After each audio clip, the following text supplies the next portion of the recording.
नमस्कार, स्वागत है आपका इंडिया की दौड़ में। हमारे साथ पूज्य श्री गोस्वामी जी महाराज पानीपत से हमारे साथ लाइव जुड़े हैं।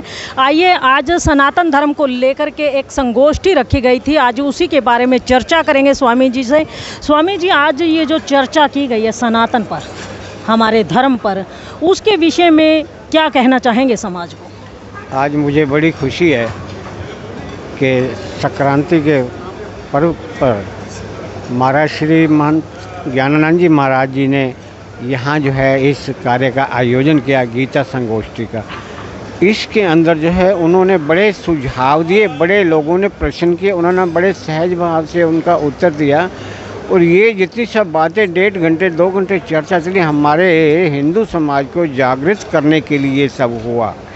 क्योंकि हमारा हिंदू जो है सनातनी है और सरल है और सौहार्द है। इस कारण जो है वो पिछ रहा है, कट्टरता उसमें है नहीं। वो तो एक चींटी को भी मारने से जो है घबराता है। और जो उसमें हमारे विधर्मी हैं वो येन केन प्राक्रेन जो है वो जो है हर तरह से जो है हमें जो है प्रताड़ित कर रहे हैं। तो वो आगे अपनी जो जनरेशन का जो है अनुपात बढ़ाया जा रहा है। आगे आने वाले समय में जो है ना हमारी संतानों के लिए, हमारी जनरेशन के लिए बड़ा घातक रहेगा। पहले 47 में हमने तो नहीं, खैर मैं तो यहीं की जनरेशन, हमारे फोरफादर ने वहाँ जो मंजर देखा, जो वो बयां करते थे, बड़ा असहनीय था। आज वो स्थिति ना हो। वहाँ से तो हम यहाँ आ गए, यहाँ से हम कहाँ जाएंगे? समुंदर आगे, समुंदर में मरेंगे जाके। विदेश वाले हमें अडॉप्ट नहीं करेंगे। तो मेरा जो है आज की जनरेशन में हिंदू समाज से, नए जो बच्चे हमारे युवा पीढ़ी से हैं, उनसे यही आगाह करता हूँ मैं कि वो धर्म से जुड़ें और पढ़ें। हमारा धर्म क्या है, हमारा सनातन क्या है, हमारी सनातन पद्धति क्या है, हमारे नियम क्या है। हम कहते हैं कि फलानी कौम कट्टर है, फलानी क्यों? हम जो है रोटी नहीं खाते, खाना नहीं खाते, क्या नहीं करते, खाली बातें कह के हम चुप हो जाते हैं। हमें किसने रोका है हम इकट्ठे ना हो? हमें किसी ने क्या कहा है कि आप जो है बैठ के संगठन ना बनाएं और अपने विरोधी को आप जो हमारा विरोध करे उसको जो है हम विरोध के स्वरूप सामने हैं, तो तभी वो जो है कंट्रोल में होगा। अन्यथा हम पीस रहे थे और पीसेंगे, हम पीछे आगे हमारी पीढ़ियां पीसेंगी। स्वामी जी, एक सवाल मैं आपसे जानना चाहती हूँ। हम बड़े बड़े मंचों से या जागरणों के माध्यम से या मतलब बड़े बड़े कार्यक्रमों के माध्यम से, धार्मिक कार्यक्रमों के माध्यम से सनातन को जगाने की हम प्रक्रिया रखते हैं, लेकिन जब हमारे सनातनी हिंदू पर अन्य, मतलब मैं किसी जाति विशेष का नाम तो नहीं लूँगी, अन्य धर्म के लोग जब ज्यादती करते हैं और उन पर दबाव बनाते हैं धर्म परिवर्तन का, उस समय हमारे ये सारे संगठन जो हैं चूहे की तरह बिल में घुस जाते हैं। तो क्या इसी तरह से संगठन को मजबूत कर पाएंगे, सनातन को मजबूत कर पाएंगे हम लोग? मैं आपके मन की वेदना को समझ रहा हूँ। मेरे अंदर भी एक बहुत बड़ी भारी ठेस है। जो धर्म परिवर्तन का जो ये चक्कर चल रहा है कई सालों से, ये आज से नहीं, 20, 30, 40, 50 साल से चल रहा है। आज ये हाईलाइट हो रहा है आपके द्वारा, मीडिया के द्वारा, पेपर प्रिंट मीडिया के द्वारा, इलेक्ट्रिक मीडिया के द्वारा ये हाईलाइट हो रहा है। वरना हमें पहले पता नहीं होता था, किसी को पता नहीं था। और जो हमारे बड़े बड़े मठाधीश हैं, इस बात को लेके वो ज़्यादा एक्शन नहीं लेते। मुझे भी मन में बहुत रोष है उनके प्रति। जो हमारे अग्रणी हैं, जैसे शंकराचार्य हैं और बड़े बड़े मठाधीश बैठे हैं, उनको जो है धर्म परिवर्तन के लिए जो है ना एक मुहिम चलानी चाहिए। अन्यथा हमारे मठ, हमारे मंदिर सब जो है ख़त्म हो जाएंगे, पाकिस्तान में हम छोड़ के आएंगे। आज वो हमें जनरेशन के तौर पे बढ़ रहे हैं, पॉपुलेशन में कम है, ये भी धर्मी पैसे में कम है, पर संख्या में बढ़ रहे हैं। और आने वाले समय में ये हमसे जो है, आप देखना 50 साल बाद, भगवान आपको लंबी उम्र दे, 50 साल बाद जो है ना हम जो है नेगेटिव हो जाएंगे, अर्थात हिंदू, अर्थात सनातनी। तो मैं इस बात को हमारे जो हिंदू सनातन के बड़े बड़े प्रवक्ता बनते हैं, बड़े बड़े नेता हैं, भले जो भी हैं, बजरंग दल के हैं, विश्व हिंदू परिषद के हैं और जितने भी हैं, खाली राजनीति तक मत रहें। हम मंदिर बनाने पे जोर दिए जा रहे हैं। आप राजस्थान में देखो, अभी वो रामनवमी के लिए रामगढ़ वगैरह इधर डिस्ट्रिक्ट अलवर के अंदर कितनी जो है हमारी मूर्तियों की, हमारे मंदिरों की, क्या ज़रूरत है बनाने की मंदिर? अगर हमने मंदिरों की तौहीन करानी है तो मंदिरों को नहीं बनाना। अगर आप अब जो है मंदिरों को बचाना चाहते हैं, मंदिरों को बचाना चाहते हैं, हमारी संतान को बचाना चाहते हैं, तो हमें भी जो है बढ़ना होगा। एक चीज़ और मैं आपको बता दूं, वो कौम जिंदा नहीं है, मरी है, जो आगे बढ़ती नहीं है। हम जो है ना अपने आप को जिंदा समझते हैं, नहीं, हम मुर्दे हैं। हमें कोई भी आके दबा जाता है, मार जाता है, कूट जाता है, गाली देता है। अभी यदुवीर जी सनातन धर्म के अधिकारी हैं, अभी कह रहे थे, ये कल परसों जो भोले जी की बारात चली थी उसके ऊपर वो जो है कुछ ऐसा गाना लगा, कोई इन्होंने इतराज़ किया, तो कहते हैं भग जा यहाँ से, नहीं तो तेरे को मार दूंगा। तो संगठन वाले या दूसरे क्यों नहीं आ गया? अच्छा स्वामी जी, ये बात आपने चलाई कि भोले के ऊपर गाने इतने अश्लील बना दिए गए हैं, जो गाने बनाने वाले हैं या गाने वाले, उन पर प्रतिबंध क्यों नहीं लगाया जाता?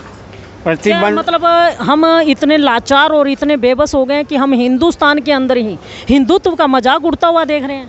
आज ये बात खुल रही है, हम अपना मजाक खुद उड़वा रहे हैं। कहते हैं कि जब हनुमान जी गए थे ना, समुद्र के किनारे बैठे थे, लंका जाना था, तो वो सब कहते मेरा बल मेरा बल। तो जामवंत ने कहा हनुमान जागो, हनुमान जी को जगाया गया था, हनुमान जी को अपना बल भूल गए थे ऋषियों के शराब से। तो हम भी जो हैं, जितने भी हैं हमारे सनातनी, हम जो हैं अपने बल को जो है आँक नहीं रहे, हम दबा के बैठे हैं। हमें तब होश आएगा जब हमारा नाक से पानी जाएगा, जब हमारे सर पे तलवारें बरसेंगी, हमारे साथ घोर अन्याय होगा, तब हमें जो है अकल आएगी। अन्यथा जो है हम ऐसे ही जो है ना आए हैं और चले जाएंगे। स्वामी जी, एक सवाल और है, शायद कुछ लोग उसको विरोधी कहें, सनातन विरोधी कहें, या कुछ पक्ष में कहें। कुछ लोग आज भगवान को खिलौना बना करके मंदिरों से उठा करके पार्कों में उनके मंदिर बनाए जा रहे हैं, जहां पर 4 कदम पर ट्रैकर लोग घूमते हैं, सैर करते हैं, और 4 ही कदम पर भगवान की मूर्ति रख के मंदिर बना दिया जाता है। कितना उचित है? मैं इस चीज़ के विरोध में हूँ। विरोध में है? मैं पक्का विरोध में। देखो एक बात बताऊँ, वास्तविक जो है मंदिर क्या होता है, मन के जो अंदर है वो है मंदिर, ठीक है, वो दिखता नहीं है। इसके लिए हमारे संतों ने, आदि पुरुषों ने आदि काल में भगवान के एक आस्था बनाने के लिए, ये बच्चा खड़ा हुआ है हमारे सामने, हाँ देख रहे हैं, तो एक विग्रह बना दिया गया माता का, भगवान का, कृष्ण का, कि ताकि हमारी आस्था जगे। पर हम उस आस्था से बहुत आगे चल गए, जिसमें हमारी बहनों ने बड़ा योगदान दिया। वो इतनी धर्म कोई अनुयायी तो हैं, पर उनको पता नहीं मर्यादा क्या है। ठाकुर जी को लेके छोटे से खिलौने में उसमें लेके टोकरी में लेके कहीं भी घूमने चली जाती हैं। उनको ये मर्यादा के विहीन है। मैं बहनों से भी यही अपील करूँगा कि इसको घर तक रखें। ठाकुर जी कोई खिलौना नहीं है, ठाकुर जी आप ले तो आए, ठाकुर जी अगर जब बिगड़ जाते हैं तो बड़ा अन्याय कर देते हैं। ये बाल सुलभ होते हैं ना बच्चे जी। आपका बच्चा अगर किसी चीज़ पे अड़ जाएगा तो पूरी करोगे। तो भगवान की सेवा में जो है कहीं ना कहीं कमी रह जाती है। ये बाल सुलभ जो ठाकुर है जब बिगड़ जाते हैं तो ये हाथ में काबू नहीं आते। छोटी सी घटना बताऊंगा, हो गया छोटी। एक छोटा सा सवाल। एक बहन जी ने घर में जो है ना ठाकुर जी रखे हुए थे, अनायास भूल गई या कैसे क्या भगवान ने संयोग बनाया, वो ठाकुर जी को घर में रख कर चली गई। जब आप उसको टाइम पे भूख लगाते हैं और भोग लगाते हैं तो उनको लगाओ ना, भोग पे तो लगती है, वो जो है ना सुगंध लेते हैं, खाते नहीं हैं, वो सुगंध लेते हैं, हम उसको भोग को खाते हैं। तो समय देखा 2-3 घंटे बीत गए, ठाकुर जी को तो क्रोध आ गया, उन्होंने सारा घर को तहस नहस कर दिया। मैडम आई, ताला खोला तो ये क्या, तो देखा तो ठाकुर जी की आंखें नीली पीली हुई पड़ी। तो मेरे बहनों से भी यही आग्रह है कि जितनी मर्यादा हो उतना कार्य करें, अन्यथा ना लें उसको। स्वामी जी, एक अंतिम सवाल है। आज जगह जगह 4 ईंट रख करके उसके ऊपर हरी नीली चादर जगह जगह डाली जाती है, और हमारे सनातनी हैं वहाँ से निकलते हैं चुपचाप आ जाते हैं, ऐसा क्यों? मैं जहाँ तक कहता हूँ, मैंने चारों दिशाओं में, देश की चारों दिशाओं में, खास तौर पर पूरे इंडिया के अंदर मैंने भ्रमण किया है। ये प्रथा जो आप कह रही है नॉर्थ के अंदर है। आप दिल्ली से चले जाओ अमृतसर तक जो है ना, आपको दाएं बाएं 8000 जगह है, आपको 8000 जगह नीला कपड़ा। पहले वो पता क्या करते हैं, 2 वृक्षों को जो है ना नीला कपड़ा बांधते हैं जी। उसके बाद देखते हैं आपने इतराज नहीं उठाया ना, कोई बोला नहीं, तो वो कच्ची ईंटें लगा जाते हैं। फिर आपने कुछ नहीं बोला ना, धीरे धीरे उसको पक्का करके, फिर जोतपत्ती करके, फिर उस पर 4 दीवारी करके वो पक्के बन जाते हैं। तो ये करते हैं। हमारे बाबा ने जो है ना यहाँ पर आके बैठा था, हमारे बाबा का घोड़ा यहाँ पे ठहरा था, तो उनकी ये समाधि है। तो ये जो है इस विषय के ऊपर, इस पहलू को मैंने अपने विश्व हिंदू परिषद बजरंग दल वालों से और आरएसएस के वर्करों से भी, उनके प्रबंधकों से भी मैंने बात करी है पर गौण कुछ असर नहीं हुआ, कोई उन्हें एक्शन नहीं लिया। ये आने वाला समय जो है हमारे लिए घातक है। इसको जो है ना हमें सोचना पड़ेगा, और हमारी हिंदू सनातन पद्धति जो है, जो हमारे ओहदेदार हैं, जो जागरूक हैं, उनको जो है इस पर ध्यान देना होगा। जी, शुभ नाम आपका? मेरा नाम महंत वेद प्रकाश गोस्वामी, गद्दी नशीन, गद्दी श्री गाड़ूलाल जी, तहसील कैंप। महंत वेद प्रकाश गोस्वामी जी हमारे साथ थे पानीपत से। और आपको बता दें कि आज सनातन धर्म के कुछ मुद्दे हैं, कुछ प्रश्न हैं जिन पर आज इन्होंने प्रकाश डाला। और इंडिया की दहाड़ के माध्यम से लाइव तस्वीरों को आप भी जानिए। अगर आप सनातनी हैं तो इन बातों पर गौर कीजिए और अपने धर्म के प्रति कट्टरता जरूर पैदा कीजिए, वरना आने वाले समय में जिस तरह से आपको पिछले 1947 में हिंदुस्तान और पाकिस्तान के बंटवारे की तरह आपको मतलब चीर दिया गया था, फाड़ दिया गया था, आपको एक तरह से अपने ही देश से भगा दिया गया था। कहीं ऐसा न हो कि आने वाले समय में आप हिंदुस्तान से भी भगा दिए जाओ। तो आने वाले समय में अगर ऐसा होता है तो आपको कहीं कोई धरती पैर रखने के लिए नहीं मिलेगी। ऐसी कोई धरती आपके लिए नहीं बनी है जहां आपको आश्रय मिल पाएगा। जैसा कि स्वामी जी ने कहा, फिर तो समुंदर ही है जिसके अंदर आपको समाधि लेनी पड़ेगी। सनातन धर्म की दृढ़ता पर चर्चा हुई, सनातन धर्म क्या है उस पर चर्चा हुई, और कहीं ना कहीं समाज में जो कुछ विसंगतियां आ जाती हैं, कुछ विकृतियां आ जाती हैं, कहीं जागरण की परंपरा को लेकर भगवती जागरण को पीछे करके केवल डिनर कल्चर शुरू हो जाती है, कहीं और तरह के कई विचार जो सामने आए समाज में, जो झांकियाँ कुछ इस ढंग की होती हैं जो भद्र नहीं होती, जो सभ्य नहीं होती, उस ढंग की झांकियों पर चर्चा हुई कि वो भी ना हो, हर चीज़ मर्यादित हो, जागरण हो, कार्यक्रम हो, या विवाह उत्सव हो, विवाह या जितने भी हमारे संस्कार हैं वो परंपराओं के सम्मान के साथ, मर्यादाओं के साथ हों। उसी विषय पर आज विस्तार से चर्चा हुई है और एक सार्थक हमें लगता है कि परिणाम सामने आएगा सबकी सद्भावना से। महाराज जी, एक सवाल है। अभी जो है एक विद्वान ब्राह्मण जी ने सवाल उठाया था कि विवाह समारोह में वर और वर के पिता दोनों ड्रिंक करके बैठे होते हैं, वो निश्चित अच्छा नहीं है। उचित प्रतिबंध तो देखो समाज को करना है, लोगों को ये जागरूकता लानी है कि अगर हम ये करके ही शुरुआत कर रहे हैं वैवाहिक जीवन की तो आगे परिणाम क्या होंगे। तो निश्चित एक सात्विक मर्यादा, हाँ ब्राह्मण को भी, ये ब्राह्मणों ने तो अपनी पीड़ा व्यक्त की ही है, लेकिन उस पर और आगे आप बढ़ना चाहिए। एक अपने जनसंख्या में एक पर्टिकुलर समुदाय की जनसंख्या बढ़ती जा रही है, उसी से रिलेटेड एक सवाल है कि जगह जगह तो ईंट रख के हरी नीली चद्दर डाल दी जा रही है और हमारे जो धार्मिक संगठन है वो सारे चुपचाप देख करके निकल जाते हैं, कोई इस पर एक्शन नहीं लेता। निश्चित है कि सबको विचार करना चाहिए कि जो परंपराएं हैं उनका सम्मान हो, और जनसंख्या की बात है वो देश में इस समय चर्चा चल रही है यूनिफॉर्म सिविल कोड को लेकर के। तो निश्चित है पूरे देश का संत समाज इस बात से, हमारे पूज्यपाद निर्मल अखाड़ा के प्रमुख निर्मल पीठाधीश्वर श्रीमंत ज्ञानदेव सिंह जी महाराज यहाँ बैठे हैं और सभी पूज्य संत बैठे हैं, पूरे देश का संत समाज इस बात पे एकमत है कि देश एक ही कानून के साथ चलना चाहिए, कानून में यूनिफॉर्म पेनल्टी होनी ही चाहिए। तो जब ये होगा तो निश्चित सबको लगेगा कि हमें एक धरातल पे रहना। कहीं ना महाराज जी, एक सवाल और है कि जो मैंने अभी आपसे सवाल मेरा बीच में रह गया कि वो क्या आप सनातन धर्म संगठन से आप ये कहेंगे कि ब्राह्मण ही वो पूजा ना करवाए जिसमें वर और वर के पिता दारू पी के बैठे? देखो, ये तो विप्रजन स्वयं इस बात को दायित्व लेंगे, लेकिन आज विप्रजनों की पीड़ा सामने आई है इस विषय में और हमें लगता है अच्छे परिणाम आएंगे। सनातन धर्म के प्रधान कृष्ण रेवड़ी जी हमारे साथ जुड़ चुके हैं। रेवड़ी जी, आज सनातन धर्म की ओर से एक सनातन धर्म संगठन की ओर से सनातन धर्म पर आज एक संगोष्ठी की गई है, क्या विषय रहा आज का?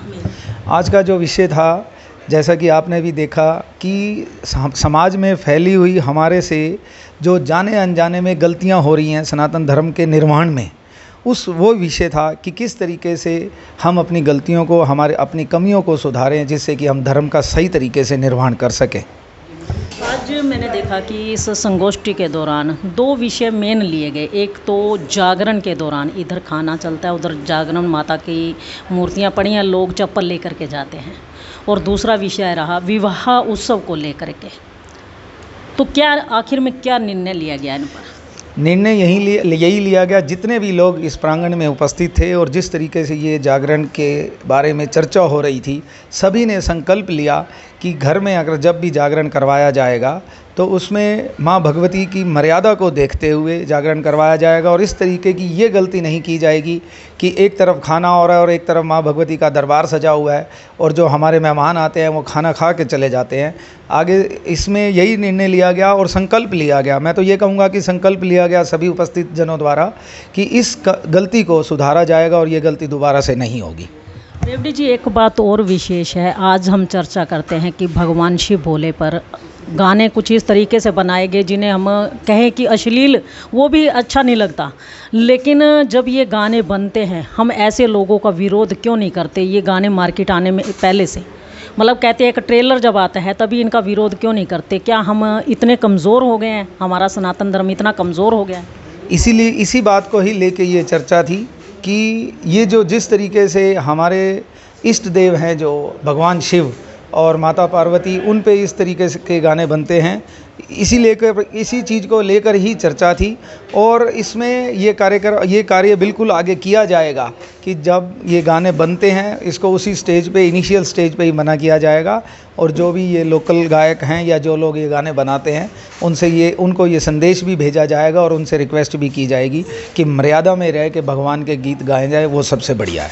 अच्छा, एक और विशेष झांकियों पर विशेष तौर पर कहीं ना कहीं उन झांकियों के हम खुद जिम्मेदार होते हैं।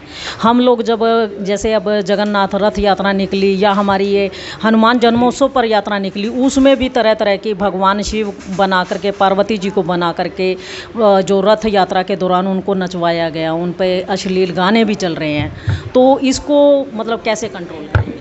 बिल्कुल ठीक है कि जो ये झांकियों में भगवान शिव और पार्वती माता के जो ये डांस करवाए जाते हैं गानों पे, ये बिल्कुल भी गलत है। और आपने कहा कि हनुमान जन्मोत्सव में ये इस तरीके की झांकी थी, मेरे संज्ञान में बिल्कुल ऐसा नहीं है और ना ही ऐसी कोई झांकी थी, क्योंकि हनुमान जन्मोत्सव में जो शोभा यात्रा थी उसमें पहले ही इस बात का ध्यान रखा गया था। बट आपका ये कहना ठीक है कि होता है, बाकी शोभा यात्राओं में भी होता है।